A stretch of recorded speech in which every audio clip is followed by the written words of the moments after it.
You're listening to an AINC original podcast. We believe you don't have to do life without a compass. Let us be your guide on this amazing journey. Welcome to Navigating Life with Vision Loss. Hello, and thank you for joining us for Navigating Life with Vision Loss. I'm your host, Kim Wardlow. This program is brought to you by the Audio Information Network of Colorado. Last week, we spoke with Kim Owens. If you haven't listened to that episode, I would encourage you to do so. She was speaking about the journey they've had as a family with their son Kai as he lost vision and some of the things he's dealt with.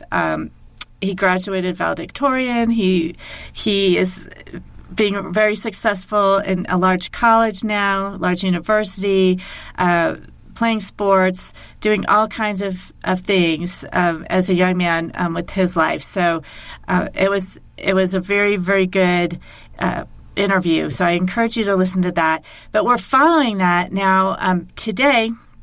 Along those lines, my guest today is Cindy Price. And she's the mother of four. She's worked in education for nearly 30 years, everything from homeschooling, youth correctional facilities, private and public schools, both being a teacher and an administrator. And she's currently a professor at Metropolitan State University, working in the Alternative Teacher Licensure Program, helping working professionals to gain their teaching credentials to be able to teach in schools. I know a couple of people who've done that, so it's a very exciting program. So, Cindy, thank you for being with us today. Oh, Kim, it's such a pleasure. Thank you so much for having me. Sure. So, as I alluded to, we're kind of following on from some of the things that Kim Owens and I talked about last week of being able to allow your child, even if they were born blind or are losing vision, to really be able to set them up for success. And we set up the show today last week with saying we're going to talk about the power of yes and no. And so those are two really important words, just generally, but when you're parenting, that can be really important. So what is your kind of philosophy or what you think about when you're thinking about the power of yes and no as you're parenting and from an educator's perspective? Absolutely. Well, I have always admired in children and people everywhere our desire to be curious and creative and innovative and exploring. And it's so important as parents and educators that we allow our kids and even the grown-ups to experience as many things as they possibly can and explore all kinds of different things. When we tell our kids yes, it gives them kind of an excitement about life and about what they are capable of doing and what they can explore and what they can experience. So many times as parents, it is an exhausting job. It's the most amazing job ever and the most important job any human will ever do to raise little children and turn them into functioning, well-adjusted, amazing adults. But it's not an easy job to do. And most parents now, many parents are working other jobs and, there's laundry and dishes and food preparation and running kids here and there and everywhere. And it can be very tiring. So when our children say, hey, can I paint the sidewalk or the driveway? And we go, no. Mm-mm. And the reason we do that is because we're tired and we have a legitimate reason for being tired. But when we can say yes to those kind of crazy opportunities for kids to be creative and explore, it gives them kind of an outlet to continue to be creative and to explore. kids are designed to be that way. That's how they learn. They may ask to have ketchup with their peanut butter and jelly sandwich, and we should say, yes, absolutely. Because they want to try any kind of new things. You've seen 5 and 6-year-olds. We've all seen this, and our own kids have done this where they have an opportunity to get their pop out of a machine, and they get a little bit from every single flavor. And we just look at them and go like, that is crazy. But we know that as adults because we did it and we already tried it and we figured out that it tastes gross. But they don't know that yet. They don't know that yet. And so for us to just say, no, don't do that. Just get your root beer or whatever it is. They need to finally kind of discover that, oh, yeah, that doesn't really taste that good. And it's okay because we're telling them yes in a safe way. Sometimes we as parents also are trying to be very protective because, it's very dangerous out there. Yeah. And so we're trying to protect them and keep them safe. And yes, that is definitely our responsibility as a parent. But we also have to allow them to take some little bit of risk depending on their age. Because if we let them, build a bike ramp and then the bike ramp falls down and they skin their knee, that is a much safer risk. It's a manageable risk. And it helps the child to know, oh, I needed to shore that up better, or I needed to hit that ramp more in the center instead of on the side. They kind of learn some stuff about science and the world and how things work and their own skills and their own abilities. And they may skin their knee, but we would sure rather them learn about carelessness with a skinned knee than in a big car accident when they're 16. So saying yes and letting them understand some of the risks and giving them opportunities to fail in a safe way really helps our children to learn for themselves how to be careful and how to manage risk and what their likes and dislikes are and where their strengths and abilities are. So there's so many ways that saying yes opens up a whole amazing world for children. Well, and even just the concept of being able to fail forward.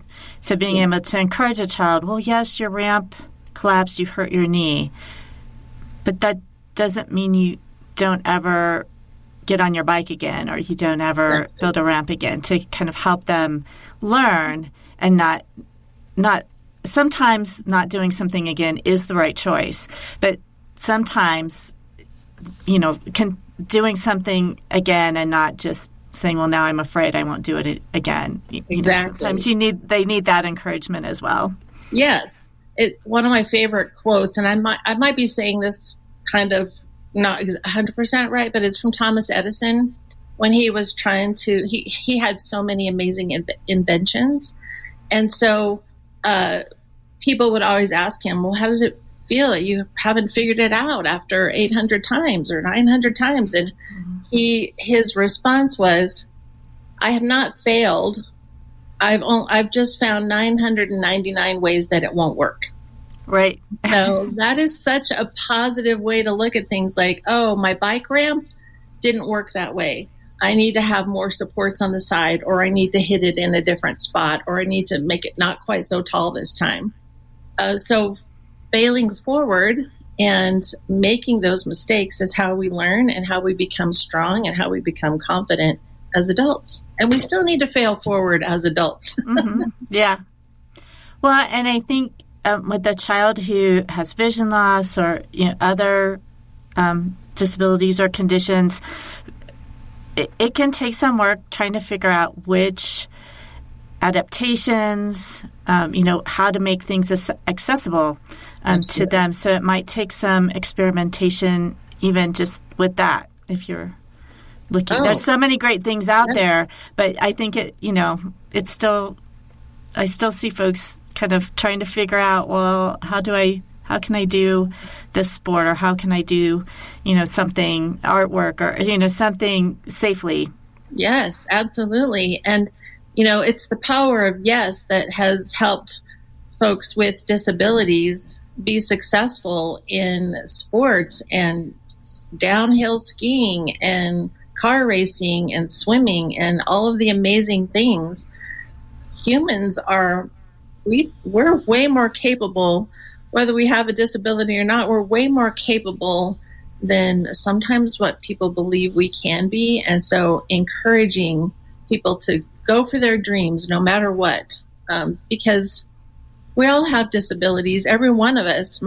I have a disability that I can't, I am totally directionally challenged. So I have to have help from Siri to tell me where I'm going. And not only does she tell it so I can hear it, but there's also a little map that I'm following so I can see which way is right and which way is left, because I get it confused all the time.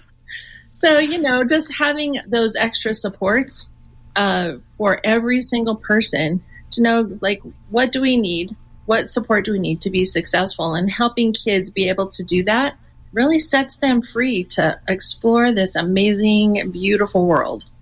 Maybe we can talk a little bit now about the power of no, because if you're trying to say yes, there obviously are times you say no.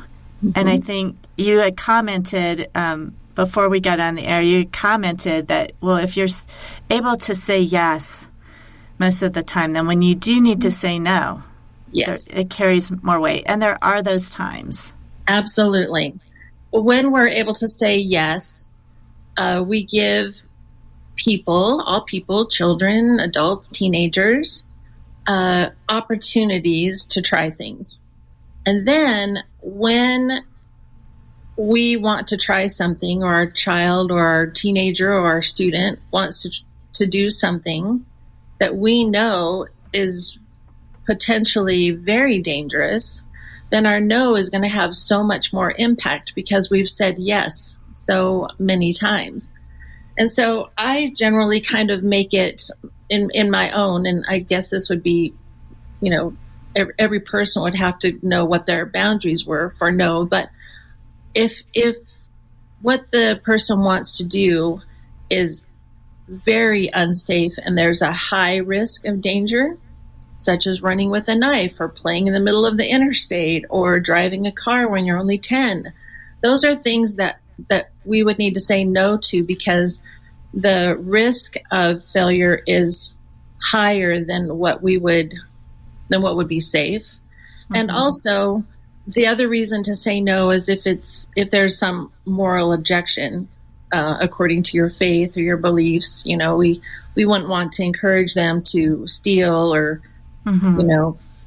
Murder somebody, or right. Like there's things that we would have moral objections to, and we would need to explain to them like why that's not appropriate and why we don't do that. And so those are some of the main reasons.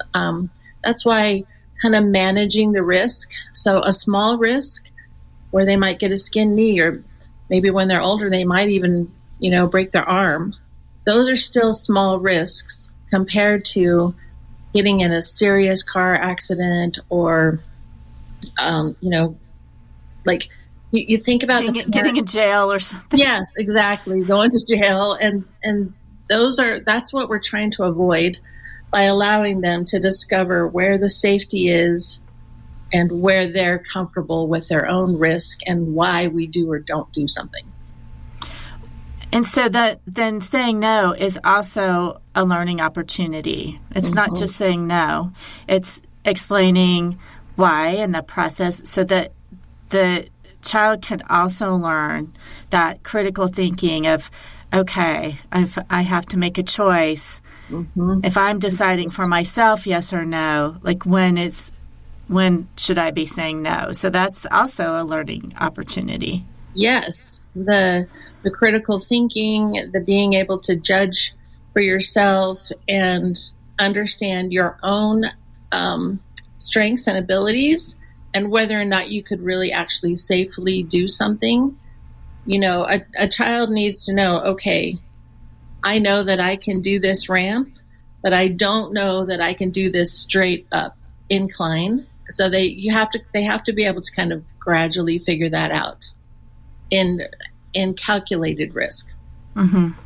So parents are doing this at home. You know, they're trying to provide opportunities for their children at home, and activities and all the things they're doing.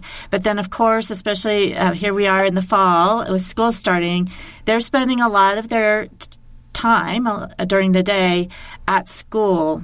And so how do parents work with the teachers, the administrators in their schools? And I know it varies too, what resources are available in urban, areas versus rural areas. Kim Owens last week was talking from the perspective of a rural area. But if you have a child, that every child needs to have that accessible education. And if the child needs something a little bit different done so that the education is accessible for them, what would you advise parents, having been in the various types of school systems you have, to successfully interact with their teachers and administrators? Oh, yes, absolutely. Well, one of the most wonderful things that's happening in education in the last few years, or last quite a little while in education, is the acceptance of all kinds of people with all kinds of different needs and disabilities. It used to be when I was a kid, even if you had glasses, you were made fun of and called four eyes and called names and like, oh my goodness, it was the end of the world. And now we have kiddos in wheelchairs and with different kind of, support in so many different ways. And kids are so much more accepting now of children with disabilities, and they're helpful. It's a huge improvement. And I think we as a society have improved greatly in that area. Now, schools are still struggling in a lot of areas, but that is one area that I can definitely say has shown a huge amount of improvement. So that is super exciting. As a parent, it is so important that you be an advocate for your child, that you speak up for your child, that you believe in your child, and that you make sure that the school is providing what your child needs. You may have opportunities as a parent to look at what it would mean for your child to be on an IEP or to get the additional support that they need. And those come with quite a bit of data and experimentation. And so talking to your child about what they feel they need, and your child as a parent, you know them better than anybody, and what motivates them, what scares them, what sets them back. And so being an advocate for your child and working with the teachers and administrators to make sure your student has what they need is going to be critical. And when the expertise of an educator and the expertise of a parent comes together, it's a winning combination for every kid when you have those two kinds of experts. So many times parents with children that have disabilities, and actually it's a little known secret that all parents feel a little bit insecure, like maybe they did something wrong, or maybe we didn't do enough, or we feel sometimes insecure about how we're doing as a parent. And so sometimes as parents, it keeps us from really pushing forward to advocate for our kids. But I just want to encourage you that you as a parent are doing a phenomenal job, and nobody could do it any better than you. You are perfectly capable of being everything that your child needs you to be. And so when you go in with confidence to these educated people who seem to have all the answers, you're the one that has the answers as a parent. You're the expert in your child. And so it's important that you know that, and you believe that, and you realize that.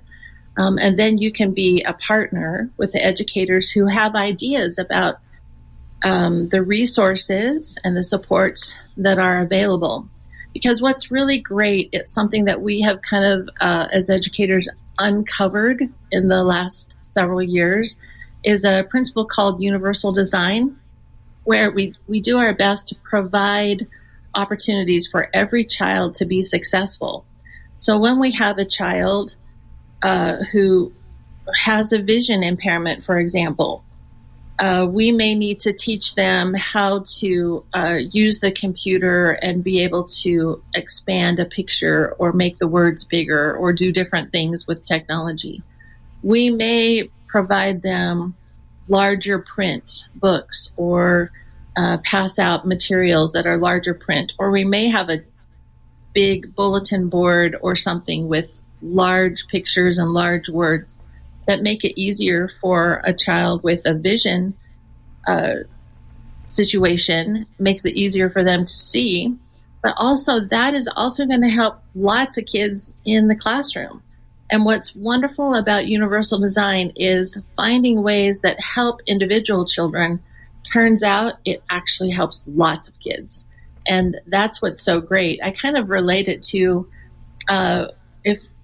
if we have to climb 5 flights of stairs, for example, and we many people can do that without a handrail. We just truck up well, maybe not I, but lots of people truck up the 5 flights of stairs and never need to touch the handrail. But a handrail is there because it's going to provide support, stability, an opportunity to catch your balance if you need to, and just sort of a safety measure just in case you need it, in case you're feeling a little wobbly or you need to just take a break, or if you're carrying something and you just need to lean on it for a second and catch your breath. That handrail, while not everybody needs it, it's there for everybody, and it helps everybody feel safer and gives everybody an opportunity to climb those stairs in a safer way so that everyone can be successful. Because we're not using the handrail to drag ourselves up 5 flights of stairs. That's not what the handrail is there for.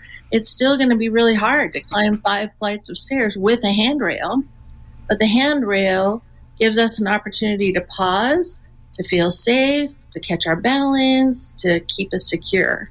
And that's what so many of the things that we do in education, we are trying to make sure that we're providing the supports and the stability so that every kid can be successful. And the support helps not only the children with disabilities, but it also helps, everybody else, because at some point we all need a little extra help. That's so true. If a parent feels like their child needs an IEP or needs accommodations to make things accessible for them, how does that process start? I could see where that might the first time you do it might seem a little bit intimidating. Oh, yes. And so that's a great question. And so if a parent or an educator feels like a child needs an IEP, and there's several kind of legal type documentation or programs that we can put on a child or use for a child. An IEP stands for an individual educational plan. And it is a legal document, and teachers are legally required to make sure that they are providing the accommodations that the child needs. But there's also something called a 504.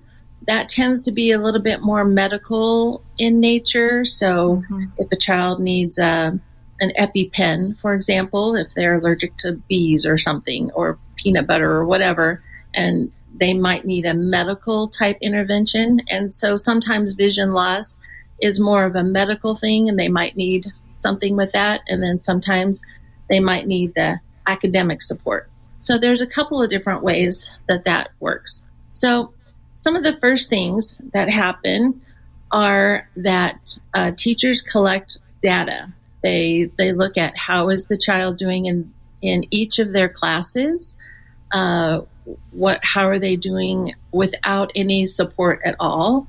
And have they used any of the universal design type supports that are good for everybody? Are any of those working, or do they need something more?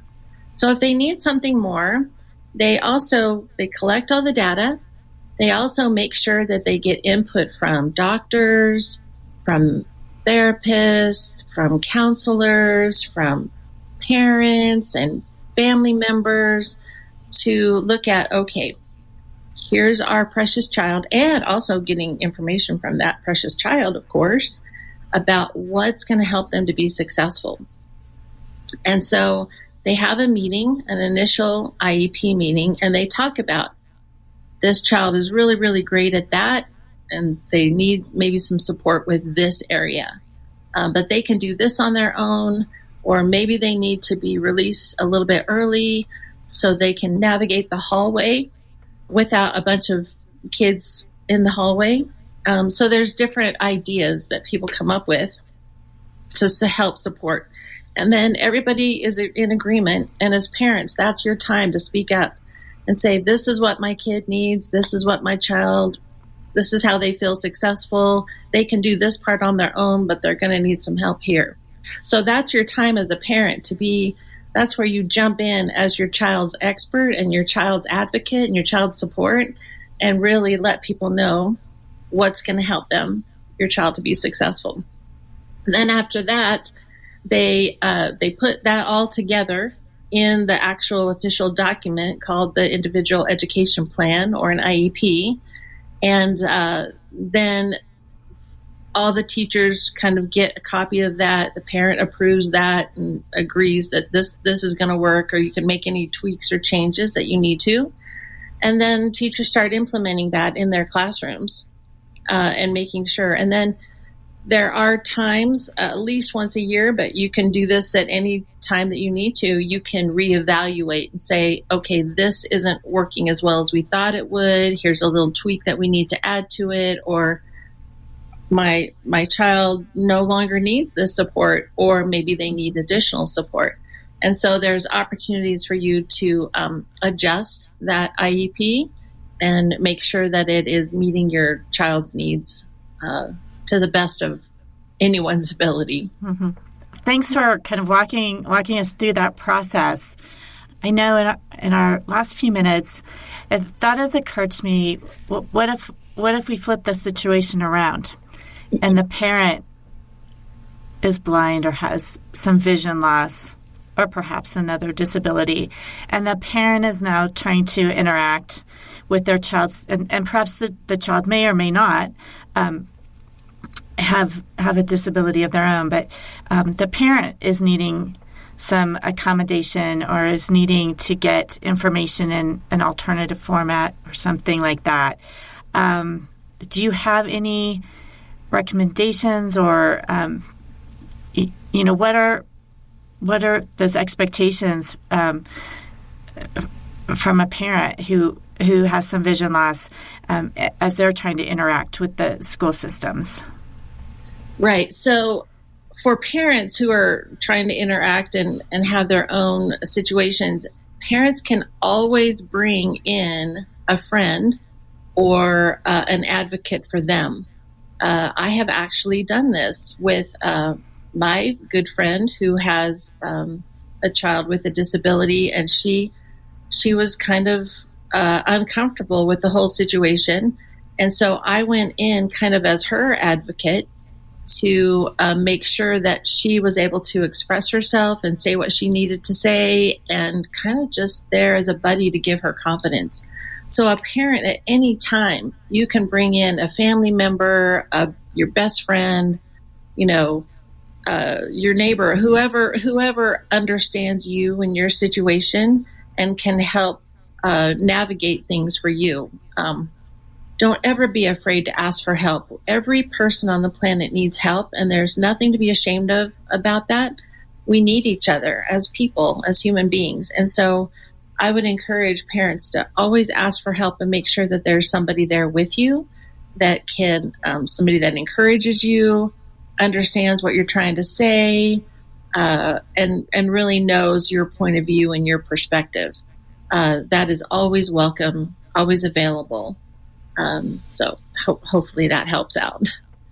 Yeah. And do you think a teacher, I'm thinking of teacher specifically, but it could be an administrator, would be receptive if a parent said, could you send me this document in large print, or your document, what you're providing me with information about my child has all sorts of charts or things that Absolutely. that my screen reader won't read. Can you put alt text in there? Absolutely. Those kinds of things. Yes, absolutely. Teachers always consider it like the most exciting thing when a parent cares about their child and they care about their child's education and they're asking for help to be a partner with the teacher. Oh my goodness, that makes a teacher's day. So yes, teachers will bend over backwards, and teachers truly are some of the most creative, innovative people because they're in the profession because they love kids and they love people, and they certainly love parents who are wanting to be engaged with their child's education. So teachers are going to go out of their way to make sure that you have everything you need as a parent to help your child be successful. So never hesitate to ask. You're not a burden. It's not a problem. Teachers can do that fairly easily and with great joy and excitement. They would absolutely call that a win for the day, for sure. As parents reach out and say, hey, can I have something a little bit different? They'll go, yes, because that is the power of yes. Yes, you can. Absolutely. Yes, you can. And that is always an exciting day when that happens. All right. Well, Cindy, thank you so much for sharing on both of those perspectives of parents and children. And the power of yes, really for all of us. Sometimes we need to tell ourselves yes. Absolutely. Absolutely. Yes, we do. Yes, we do. We need to tell ourselves yes a whole lot more often, that yes, we can do this. Yes, we can try this. And yes, I can accomplish something difficult. Yes, we can. Absolutely. Yes, we can. Well, I hope you have a great rest of your day. Thank you so much for being with us and providing this information to our listeners. I hope all of you found this helpful, and we have one more week of parenting after this before we start our next topic. So please tune in next week and listen to next week's podcast as well. And we hope all of this information is helping you navigate your life or the life of your child with vision loss.